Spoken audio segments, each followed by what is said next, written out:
જિલ્લાના સંજેલી તાલુકામાં પંચમહાલ જિલ્લાના આઈજી રાજેન્દ્ર અંસારીની અધ્યક્ષતામાં ભવ્ય લોક દરબારનું આયોજન કરવામાં આવ્યું હતું। પ્રાપ્ત માહિતી અનુસાર સંજેલી તાલુકામાં સંજેલી પોલીસ સ્ટેશન ખાતે પંચમહાલ જિલ્લાના રેન્જના આઈજી રાજેન્દ્ર અંસારીની અધ્યક્ષતામાં એક ભવ્ય લોક દરબારનું આયોજન કરવામાં આવ્યું હતું। આ કાર્યક્રમનો મુખ્ય હેતુ પોલીસ અને નાગરિક વચ્ચેનું અંતર ઘટાડી અને સ્થાનિક સમસ્યાઓનું તાત્કાલિક નિરાકરણ લાવવાનું હતું। આઈજી અંસારીને ગાર્ડ ઓફ ઓનર પણ આપવામાં આવ્યું હતું। સંજેલી તાલુકામાં લોક દરબારમાં લીમડી અને સંજેલીની આજુબાજુના ગામમાંથી મોટી સંખ્યામાં નાગરિકો ઉપસ્થિત રહ્યા હતા।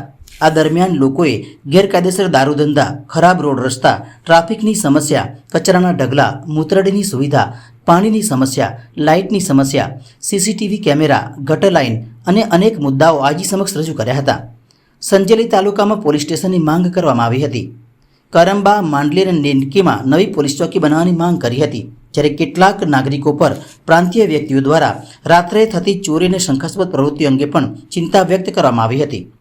આજે રાજેન્દ્ર અંસારી દ્વારા તમામ લોકોની ફરિયાદ ધ્યાનપૂર્વક સાંભળી અને તેમની ઝડપી નિરાકરણની ખાતરી આપવામાં આવી હતી। આઈજી દ્વારા ગેરકાયદેસર દારૂ અને તાળી જુગાર ધંધાઓની ગુનાખોરી નિયંત્રણ માટે કડક કાર્યવાહી કરવા માટે નિર્દેશ આપવામાં આવ્યો હતો। આ ઉપરાંત લોકોની સુરક્ષા અને સલામતી માટે જનજાગૃતિ કાર્યક્રમ કરવા માટે પણ અભિયાન ચાલુ કરવાનું પણ કહ્યું હતું।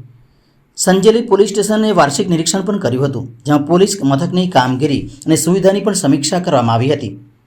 આ કાર્યક્રમમાં દાહોદ જિલ્લાના એસપી રાજદીપસિંહ ઝાલા, જાલોદના ડીવાયએસપી ડીઆર પટેલ, જાલોદના પીઆઈ ગામિત, એલસીબીના ખાંટ અને સંજેલી પોલીસ સ્ટેશનના પીઆઈ રાવત, સંજેલીના પોલીસ સ્ટાફ અને અન્ય અધિકારીઓ પણ ઉપસ્થિત રહ્યા હતા।